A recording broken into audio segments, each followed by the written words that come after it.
इस movie journey to the west में हम एक मॉन्क को देखते हैं जिसके 3 साथी होते हैं, एक फिश मॉन्स्टर, एक पिग मॉन्स्टर और एक मंकी किंग। दरअसल मॉन्क ने इन तीनों को अपने कब्जे में किया हुआ था और अपना गुलाम बनाया हुआ था। ये मॉन्क की मदद किया करते थे। अब मूवी के शुरू में मॉन्क हमें एक ऐसी जगह पर सोया हुआ दिखाया जाता है जहाँ के लोग बहुत छोटे थे। उसके आसपास छोटे छोटे टेम्पल्स भी थे। वो लोग उससे डर रहे होते हैं और मॉन्क को भी कुछ समझ नहीं आ रहा होता कि मैं यहाँ पर क्यों हूँ। तभी मॉन्क का लीडर वहाँ पर आ जाता है और उसे एक रोशन यानी चमकती हुई रिंग देता है। वो कहता है कि ये लो, इसे अपने सर के पीछे लगा लो, अब से तुम इनके राजा हो। जैसे ही वो रिंग पहनता है वहाँ पर अजीबोगरीब चीजें होने लगती हैं, जैसे कि रिंग खुद ही डिस्ट्रॉय होने लगता है। मॉन्क काफी परेशान था कि हो क्या रहा है और तभी परेशानी में ही उसकी आंख खुल जाती है। असल में उसका एक ख्वाब था। वो एक जगह पर सोया हुआ था और अब डर के उठ चुका था। वो जिस जगह सो रहा था उसके आसपास सर्कस हो रही थी। वहाँ के सब लोग उससे कहते हैं कि आप भी सर्कस में हिस्सा लेना। अब जो उसके पास गुलाम थे यानी फिश मॉन्स्टर और पिग मॉन्स्टर, वो उनकी सूरत में, उनकी फॉर्म में लोगों को एंटरटेन करता है।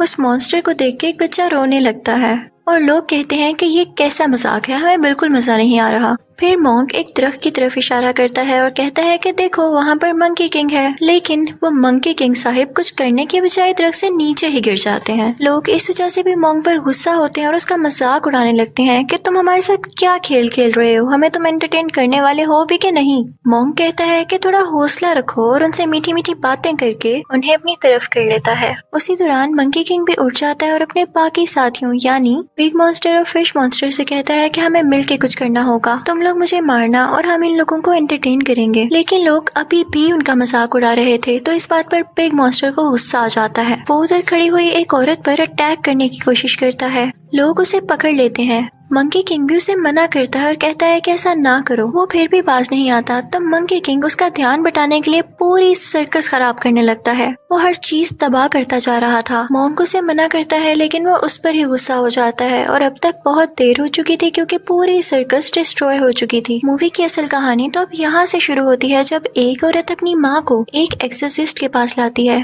उसका कहना ये था कि उसकी माँ पर किसी का साया है। उसकी हरकतें कुछ ठीक नहीं लग रही थी क्योंकि वो वहाँ पर खड़ी तो बूढ़ी औरतों को कहती है कि ये मेरी बेटियां हैं। एक्सोर्सिस्ट भी इस बात पर बहुत हैरान होता है और फिर वो बढ़ता है उसकी माँ की तरफ ताकि वो उसका भूत या उस पर जो भी साया है उसको खत्म कर सके।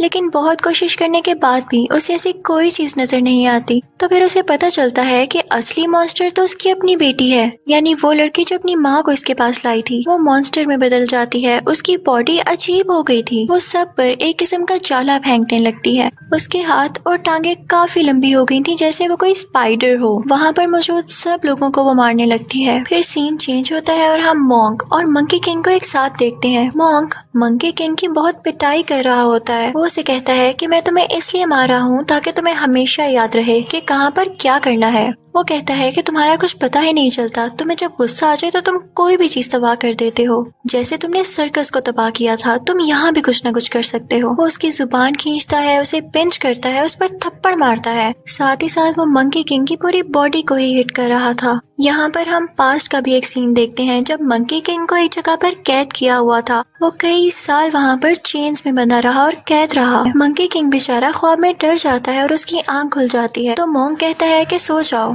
कुछ भी नहीं हुआ, मैं तुम्हारे साथ हूँ। अगले दिन हम देखते हैं कि मॉन्क को पानी चाहिए था और वो पानी की तलाश में एक घर में जाता है। उस घर में सिर्फ लड़कियां ही थी और वो भी बहुत ज्यादा। हर लड़की दूसरी लड़की से ज्यादा खूबसूरत थी। वो सब उनको देखते ही रह जाते हैं। बिग मॉन्स्टर को एक लड़की अच्छी लगने लगती है और मंकी किंग भी एक लड़की के सामने बैठ जाता है, लेकिन उसे तंग कर रहा होता है क्योंकि असल में वो लड़कियां कोई और क्रिएचर्स थीं। वो बहुत बड़ी बड़ी स्पाइडर्स थीं।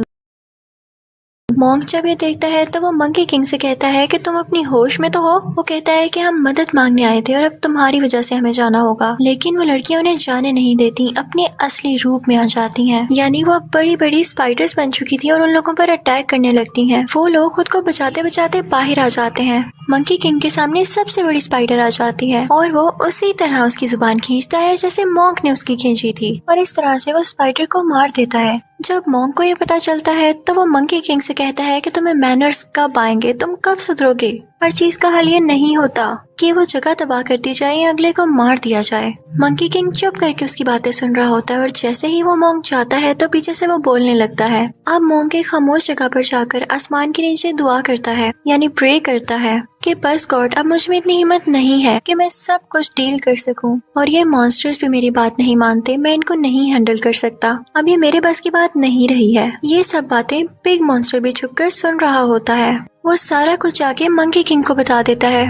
मंकी किंग को तो पहले ही गुस्सा था। वो कहता है कि जब मोंग हमसे खुश ही नहीं तो हम इसको मार देते हैं, तो वो उसे मारने के लिए आगे बढ़ता है। मोंग जब ये देखता है तो उसे रिलैक्स करने के लिए कुछ पढ़ने लगता है, लेकिन इस चीज का उस मंकी किंग पर अब कोई असर नहीं होता, क्योंकि वो अब उसकी गुलामी से आजाद हो गया था। अब वो उसका मजीद गुलाम नहीं था। मोंग उसे बचते बचाते दरख्त में फंस जाता है और उसे अपने काबू में करने की कोशिश करता है, लेकिन मंकी किंग अभी भी नहीं डरता उससे। तभी आसमान से कोई तेज रोशनी निकलती है, जिसे देखकर मंकी किंग डर के वहाँ से चला जाता है। दूसरी तरफ हम देखते हैं कि फिश मॉन्स्टर अपने असली रूप में आ चुका था, यानी वो एक बहुत बड़ी और एक खौफनाक फिश बन चुका था। ये सब उन स्पाइडर से लड़ाई के बाद हुआ। फिर हम देखते हैं कि मोंग अपने तीनों साथियों को लेकर किसी दूसरे मुल्क जाता है और वहाँ की रानी और राजा से मिलता है। उस मुल्क के लोग उन्हें देख के काफी हैरान हो रहे होते हैं, क्योंकि वो अजीबोगरीब मॉन्स्टर्स थे। रानी उनका बहुत अच्छे से वेलकम करती है। फिर वो लोग राजा से मिलते हैं तो राजा उन लोगों से कहता है कि हाँ, क्या लाए हो मेरी खिदमत में, मुझे किस तरह से एंटरटेन करोगे। तो मोंग और उसके साथी कहते हैं कि हम जानते हैं एंटरटेन करना, और ये कहते ही वो उसके सामने अजीबोगरीब हरकतें करने लगते हैं जो कि बिल्कुल भी फनी नहीं थी। राजा को ये देख के काफी गुस्सा आता है कि मुझे पागल बना रहे हैं। वो उन्हें अपने महल से बाहर निकाल देता है कि ऐसी हरकतें पागल करते हैं, अपना इलाज करवाओ जाकर। मोंग जब बाहर आता है तो उसे अपनी बहुत ज्यादा इंसल्ट फील होती है। वो मंकी किंग को फिर से मारने लगता है कि तुम लोग कोई काम ढंग से नहीं कर सकते हो, और फिर उसे एहसास होता है कि वो तो खुद था जो कि अजीबोगरीब हरकतें कर रहा था। तो वो खुद को कोसने लगता है कि मैंने हर बार मंकी किंग पर ही हाथ उठाया है। वो खुद को ही मारने लगता है और कहता है कि मैं आइंदा ऐसा नहीं करूंगा।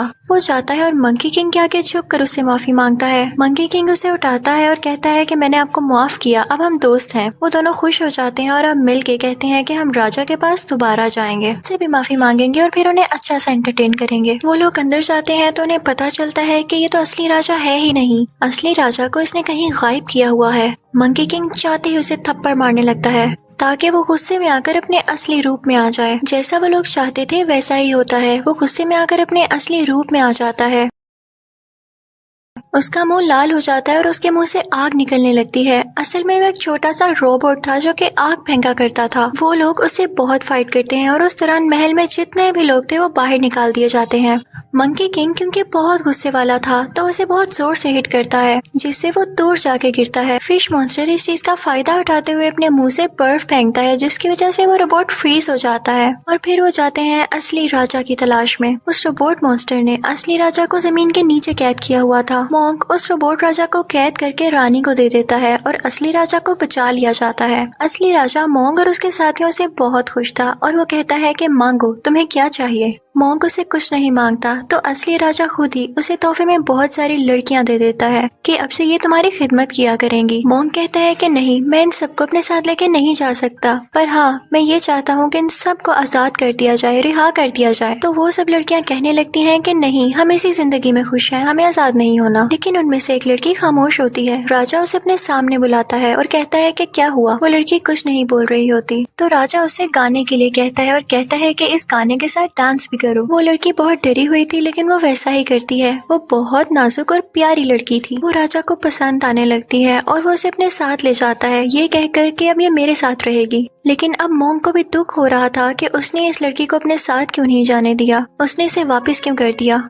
मोंग को दूसरी लड़कियां छोड़ने का कोई दुख नहीं था। मोंग अपने साथियों के साथ वहाँ से बाहर आ जाता है, लेकिन अभी भी वो उसको मिस कर रहा था। तो वो सोचता है कि मैं राजा के पास वापस जाऊंगा और उस लड़की को इनाम के तौर पर दोबारा मांगूंगा। राजा कहता है कि अब तो बहुत देर हो चुकी, ये मेरे साथ ही रहेगी क्योंकि मैं इसे पसंद करने लगा हूँ। मोंग बहुत उदास हो जाता है और उसकी उदासी देखते हुए रानी राजा से कहती है कि उसको ये लौटा दें। राजा उसकी बात मान लेता है और अब वो लड़की मोंग को दे दी जाती है। अब वो लड़की हर जगह उनके साथ साथ होती थी। मंकी किंग को ये देखकर बहुत गुस्सा आ रहा था कि वो लड़की मोंग के साथ इतनी अटैच क्यों हो रही है, क्योंकि उसे लगता था कि ये लड़की एक शैतान है, एक डीमन है। वो मोंग से कहता है कि मैं आपको ये बात बताना चाहता हूँ कि वो लड़की इंसान नहीं है और हमें नुकसान पहुंचा सकती है। वो इस चीज का सबूत ढूंढने के लिए कभी तो उस लड़की का ब्लड लेता है और कभी तो उसे हर्ट करता है, लेकिन मॉन्क उसे मना करता है। तो मंकी किंग कहता है कि ठीक है, अगर ये लड़की इंसान है तो इससे कहें कि हमें अपने गाँव लेकर जाए, हमें इसकी फैमिली से मिलना है। मॉन्क उस लड़की से ऐसा कहता है तो वो लड़की उन सबको अपने गांव लेकर आती है, अपने घर वालों के पास। उस लड़की के घर वाले मॉन्क और उसके साथियों को बहुत अच्छे से ट्रीट करते हैं और जब मंकी किंग कहीं से साबित नहीं कर पाता कि वो डीमन है तो वो गुस्से में आकर उल्टा उसके घर वालों पर ही अटैक करना शुरू कर देता है। मॉन्क उसे डांटता है कि तुम्हारा दिमाग खराब है,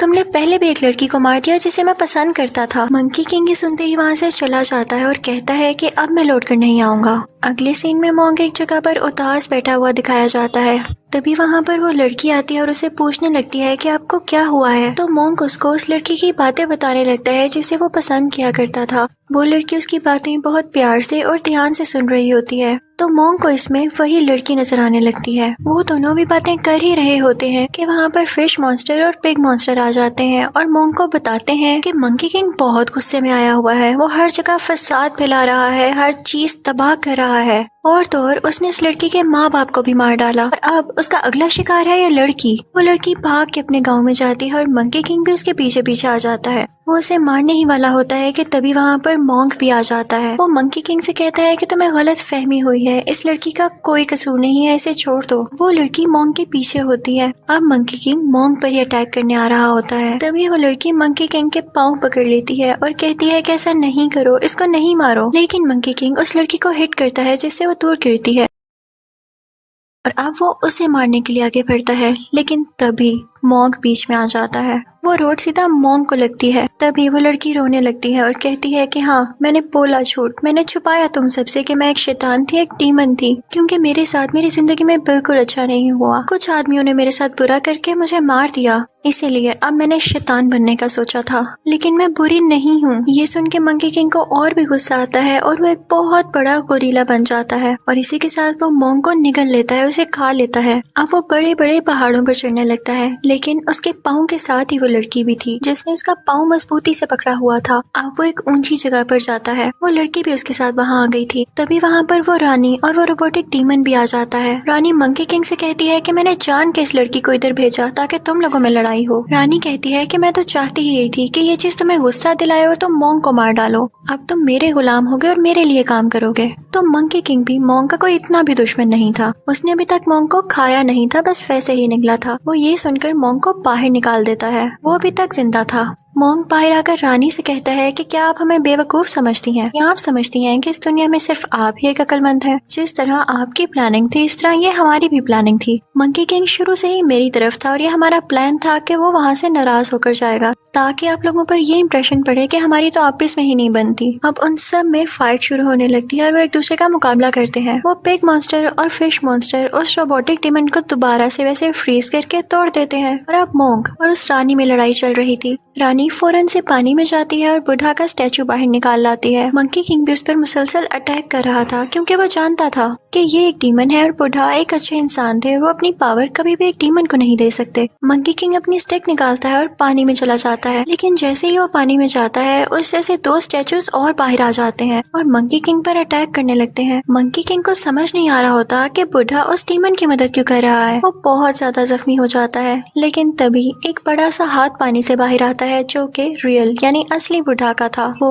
उन तीनों स्टैचूज को डिस्ट्रॉय कर देता है और मंकी किंग की जान बचा लेता है। उन स्टैचूज के डिस्ट्रॉय होने के बाद वो रानी मंकी किंग के हाथ में आके गिरती है तो तब बुढ़ा की आवाज आती है कि अब सुधर जाओ। उस रानी को कुछ होने लगता है और वो अचानक से एक गोल्डन ईगल में बदल जाती है जो कि उसका असली रूप था और फिर बुढ़ा उसे अपने साथ ले जाते हैं। दूसरी तरफ हम देखते हैं कि वो प्यारी लड़की जो कि डीमन थी और मॉन्क के साथ थी वो पूरी तरह से इंजर्ड हो चुकी थी और वो मरने ही वाली थी। तभी वो मॉन्क से कहती है कि तुम मुझे रिहा कर दो, इस दुनिया से आजाद कर दो क्योंकि मैं एक डीमन हूँ। तो मॉन्क इस दुनिया की और उसकी भलाई के लिए उसे आजाद कर देता है, जिसके बाद वो गायब हो जाती है। इस मूवी के एंडिंग सीन में हम देखते हैं कि वो चारों एक सहरा में कहीं जा रहे होते हैं। तभी मॉन्क मंकी किंग में उस लड़की को देखता है जिसे वो पसंद करता था, क्योंकि मंकी किंग के सर पर जो बेल्ट थी वो उसी लड़की की थी। वो उसे वो बेल्ट मांगता है लेकिन मंकी किंग उसे नहीं देता और इसी तरह ये लोग शरारतें करते हुए एक दूसरे से लड़ते हुए चलते रहते हैं। इसी के साथ ये मूवी भी एंड हो जाती है। Thank you for watching.